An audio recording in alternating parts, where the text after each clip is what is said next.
Now, from WYDC TV, this is Big Fox News at 10.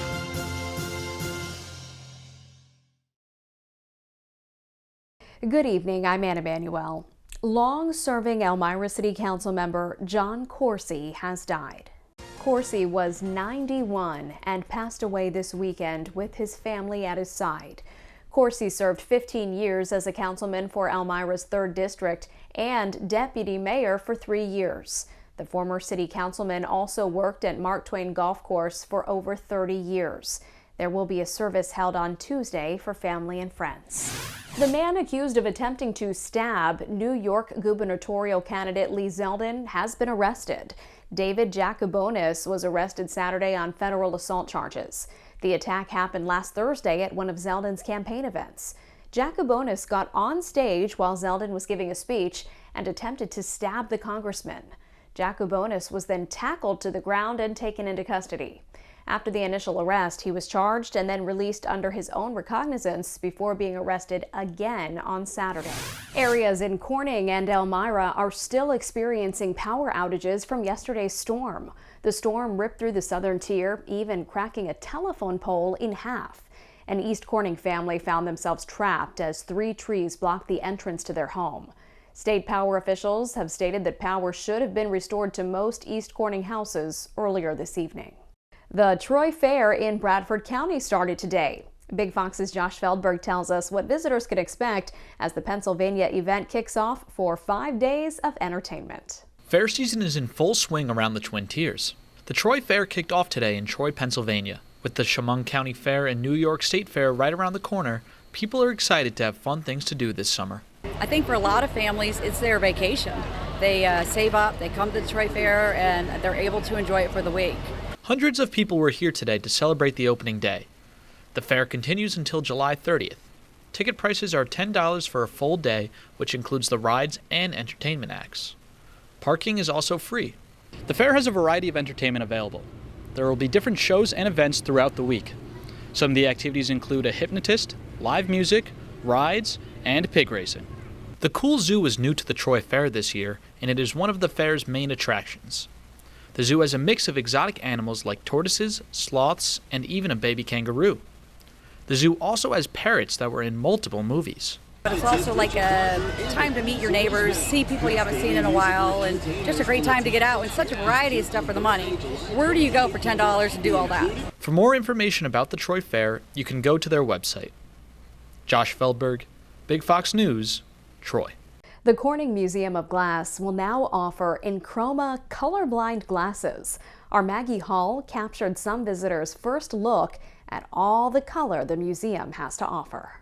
Today, the Corning Museum of Glass started its Enchroma colorblind glasses program. Guests will be able to loan out a pair of the glasses for the duration of their stay at the museum to see color like they never have before. Brandon Storms was the first to try on the glasses. Both Brandon and his dad Shannon are colorblind. Shannon said it makes visiting the museum a lot more meaningful.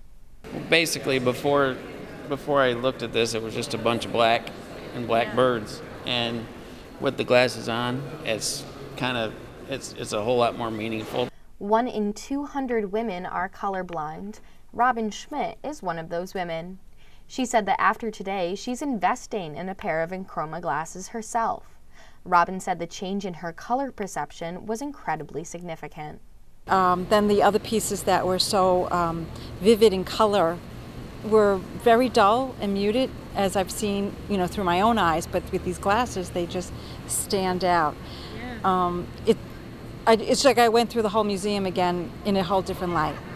The loan program for these glasses began today, July 25th. To wander around the galleries and see color in a whole new light through your own eyes, all you have to do is visit the admissions desk and ask. All the museum asks for is a form of ID to stay at the desk while you explore the museum. Take it from Robin. It's definitely worthwhile to investigate if you are colorblind. I can't believe that this is what everybody else is seeing, and putting these glasses on has just totally transformed everything. Maggie Hall, Big Fox News, Corning. The FDA announcing that Family Dollar is recalling hundreds of items that were improperly stored. The recalled products cover a range of items from moisturizer, sunscreen, and a soap to deodorant, antiperspirant, and toothpaste. It also includes a variety of medicines, such as certain Dayquil and Tylenol products. The notice doesn't disclose how many stores are affected. Family Dollar says as of now, no illnesses have been reported in connection to the recalled products. The head of the World Health Organization declares monkeypox a global health emergency. It was a declaration issued even though experts on an emergency committee could not agree on a decision. This is the WHO's highest level of alert for a disease. However, it does not mean the disease is particularly transmissible or lethal. Instead, the WHO's head chief says the declaration is meant to heighten awareness of the illness and ensure the global community takes the outbreak seriously. The summer of sharks continues. Another sighting forcing a New York City beach to close this weekend as beachgoers brave the waters in this brutal heat wave. Alexis McAdams has the latest from Far Rockaway. So far this month, Rockaway Beach closed down 3 times due to shark sightings, but locals say with heat like this, they still want to take a dip. Take a look here. This is what it looks like out on the beach this weekend. Yesterday, New York City Parks Department temporarily closing this beach, not allowing swimmers into the water after several shark sightings. It did reopen today. The closure comes on one of the hottest days this summer as thousands of New Yorkers hit the beaches during the ongoing heat wave. We talked to several locals here who say they're not shocked or scared about these sightings. One woman says she actually saw the sharks yesterday before lifeguards cleared everybody out. I looked and I literally saw the shark going that way. My husband saw it going that way. There was 2 sharks, literally from here. Literally saw the fin just strolling and strolling. And up in Cape Cod, there were reportedly nearly 24 confirmed sightings of sharks over the weekend, including at least 6 great white sharks spotted just on Friday. Experts say this is peak season for shark sightings on Cape Cod. As the waters warm up, more sharks move in. One woman out on Nantucket caught this shark feeding frenzy on camera. You can see the group of sharks swimming around in a circle there, eating seals just 100 yards from shore. So far this year, there have been 25 shark attack bites in the United States, according to TrackingSharks.com. In Far Rockaway, New York, I'm Alexis McAdams, Fox News. Your complete workweek forecast is next. Plus, a company says its wearable devices can detect when you've had a concussion or even when you're too stressed. We'll take a look. Stay with us. Here's your local stock market update from Big Fox.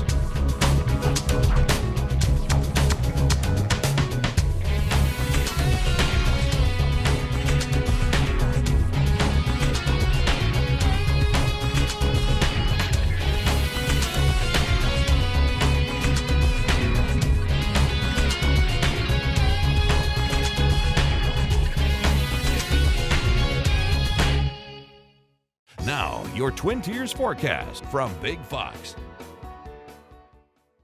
Well, it has been a very dry July here across the Elmira and Corning area, but we saw some much needed rainfall over the weekend. I'm meteorologist Alyssa Triplett, and at least from Saturday into Sunday, we saw upwards of a ½ an inch, a few locations even walking away with 3/4 of an inch to an inch of rainfall. So it's good to see at least some type of rainfall, as these 2 days are the most rainfall we've seen all month. There was only a few other days that we saw just around or under a 1/10 of an inch of rain. So some good news to see some rainfall, but overall it looks like the end of the month is going to stay on a drier note with a few chances for some showers and thunderstorms. But overall, at least as we head through the overnight, we are going to stay under those clear skies with low temperatures falling into the mid-50s, so even below that average of 59 degrees. And below average is where we'll stay as we head into your Tuesday. It's going to still stay very pleasant, though. Temperatures just slightly around that average, just a few degrees below it across much of the state, as we'll stay under those bright and cool skies. Now, temperatures will start to warm slightly as we head into your Wednesday, but we're not expecting any extreme heat. The dew points will return back into the mid-60s, so maybe some slight humidity, but temperatures should hold and hug that average trend, so not expecting anything to skyrocket, as we will see there won't be enough time for that heat to build, as another cold front is expected to approach as we head into your Thursday forecast. So that will be the best chance to talk about some scattered thunder before the weekend could show some quieter conditions. Now, overall, as we head throughout the day on Tuesday, as we drop into those 50s, note that there is still going to be some patchy fog across the region, especially as that cold front continued to bring some strong to severe severe thunderstorms even across the East Coast. We'll see that lingering moisture there into portions of Pennsylvania, especially closer to the coast, is where we'll see definitely more dense fog, but it should filter out pretty quickly, bring us the sunshine, and temperatures will climb into those lower 80s. So again, just on par for that average, or even slightly below for a few locations, anywhere from just 80 degrees off to the south of Elmira to even a few areas in the Finger Lakes could be into those upper 70s, but still not too bad at all for this time of the year. As we head into your Wednesday forecast, as mentioned, temperatures are warming again, not significant, but a few degrees warmer than the average at about 87 degrees. Now you are seeing a few thunderstorms there. Now it is going to be a very isolated threat. It's just going to be any available convectivity ahead of a frontal system might be able to pop up a stray thunderstorm or a shower, but the risk does remain pretty low until we head into that Thursday forecast, where that's where we're going to watch that moisture continue to build ahead of that cold front. Dew points will even hit about 66 degrees, so it might feel a little sticky, not too bad, especially as we will see that cold front knock those conditions back down into those 50s as we head into the weekend. And noting the weekend forecast, we will turn over to August as we head into your Monday, and the extended outlook does bring in some above average conditions, so we'll need to keep an eye on those extended forecasts. But at least in the near future, a few isolated storms may run into your Friday forecast, but will dry out, bringing that sunshine. Temperatures will be on that warming trend through the weekend, as we'll be back up to average on Saturday under sunshine, and then upper 80s on Sunday, which will run into that Monday forecast, which will be the first day of August. The future of wearable technology is being made in Arizona, and you might start seeing more of these products every day. Steve Nielsen has that story. You might start seeing more of these products every day. So this sensor measures up to 200 G's of force. Eric Luster's Movement Interactive device can detect concussions in athletes. So we have to get this technology out so we can start saving lives. And it was developed here, the WearTech Applied Research Center. This one too. Vicky Mayo says if your device notices you're starting to become stressed, these will fix that. And as soon as you get stressed out, we'll give you a dose of BLAST technology using our artificial intelligence to reduce your stress in real time, in seconds. Started in 2019, the WearTech Institute connects local universities and entrepreneurs and investors.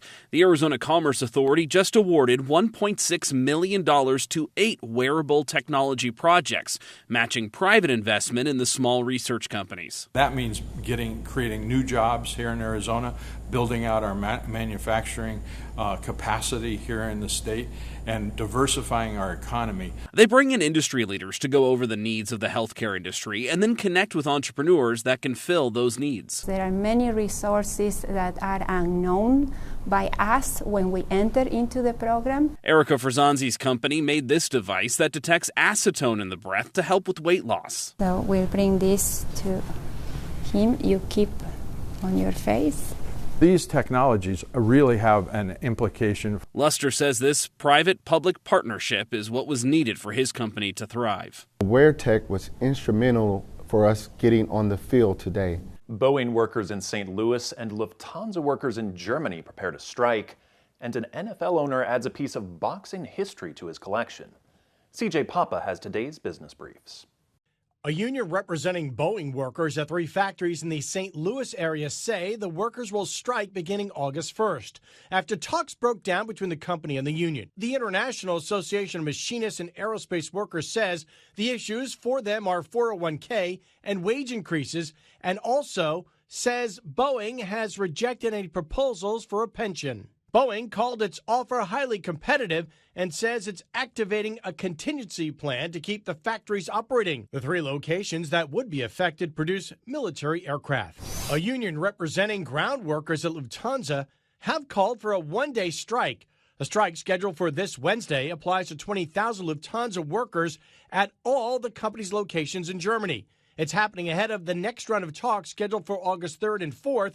The issue in this case is pay. The union wants a 9.5% increase and says Lufthansa's offer doesn't meet demands. And Indianapolis Colts owner Jim Irsay has added to his extensive memorabilia collection. He bought the WBC Heavyweight Championship belt from Muhammad Ali's victory in the 1974 fight against George Foreman. In the match known as the Rumble in the Jungle, according to Heritage Auctions, Irsay paid more than $6 million for the belt. Heritage says only 2 Muhammad Ali championship belts are known to exist, and the other is part of a private collection and not likely to ever be auctioned. Colleges across the U.S. are losing students. A report from the National Student Clearinghouse Research Center says college enrollments have dropped by about 1.3 million in 2 years. The falloffs continued through the pandemic and this spring. Public colleges and community colleges have seen the sharpest enrollment drop-offs. One business professor says a lack of seriousness and a lack of courage by university administrations have contributed to that decline. Still ahead, a group finds a message in a bottle that was written 27 years ago and is able to contact the person who wrote the note. We have a story on that special reunion coming up. Don't let their thick skin and pointy horns fool you. Rhinos are tough, but they're not immune to extinction. But an ongoing conservation project is hoping to save these endangered animals, foster biodiversity, and even promote tourism. Marianne Rafferty reports. The sun rising over South Africa sets the stage for a massive conservation effort aiming to give the continent's population of black and white rhinoceros a new lease on life. Come along the fence, you'll see him. And while it looks terrifying watching people stare down an endangered species from the barrel of a gun, these rangers are on a mission to sedate and secure dozens of rhinos and relocate them to Zenov National Park in neighboring Mozambique, the East African country where rhinos have been locally extinct for more than 40 years. We're hoping that translocations like this going forward will maybe save or certainly make a difference in the numbers of rhinos in the world. Poaching and habitat loss continue threatening these creatures, with the South African government alone reporting roughly 400 rhino deaths from poaching last year. The relocation initiative is headed by the Peace Parks Foundation and comes as officials are trying to re-diversify Mozambique's wildlife, build back vulnerable ecosystems, and help reinvigorate tourism.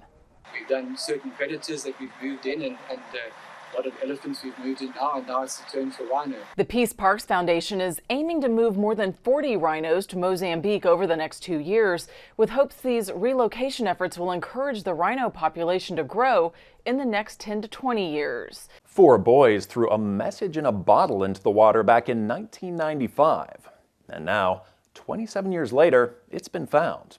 Matthew Seardorf has the story. Oh my gosh, look at that. A surprising reunion for the man who wrote this note as a child. Incredible. And to think that you guys found this 27 years later. The Keep a Mark Beautiful Commission over the weekend looking for garbage. I'm walking along the shore there and I saw the bottle and it was buried about halfway. And I said, I think we've got a note in the bottle. Breaking the bottle, they found this message with kids' handwriting. As soon as we got it out of there and we saw the phone number, I mean, it was within 2 minutes, we were calling the number. That's my handwriting, and if not home, leave it on the answer machine. Shows how dated that is, right? Brian Standifer now thinking back to 1995, he was 10 years old. I know the people that we were with, Drew, Travis, and Lance, and, we said, hey, maybe one day we'll be able to find this treasure. So I kind of forgot about it. I definitely forgot about it. The phone number written down no longer works, so the group found Brian on Facebook and sent him this picture. I had to do a double take on the piece of cardboard, right? And I said, wait, that's my phone number. That's my handwriting. That's my signature. Their message discovered about 2 miles away, surviving 27 years and several hurricanes. You can tell no water got in. One of the signatures from Brian's close friend Travis. He actually passed away about a year and a half ago. A meaningful message that can't be thrown away. It actually kind of gives, like I said, goosebumps to us here, just thinking, man, that he had something to do with it, and he's shining down and saying everything's going to be okay. Stay with us. We'll have more right after the break. We want to leave you with a smile and maybe even a chance to get out of town for a bit. An online hotel booking site is offering thousands of dollars to visit the beach. Hotels.com is holding a contest to find a retro beach motelier. The winner will be paid $15,000 to visit the booking site's top 10 best retro beach motels across the U.S. $10,000 will go toward travel, and the other $5,000 towards salary. People interested in the contest have until August 5th to fill out an online questionnaire on Hotels.com. The winner will be announced on August 12th. I'm Scott Beadle. Good luck if you're entering the contest, and thanks for watching.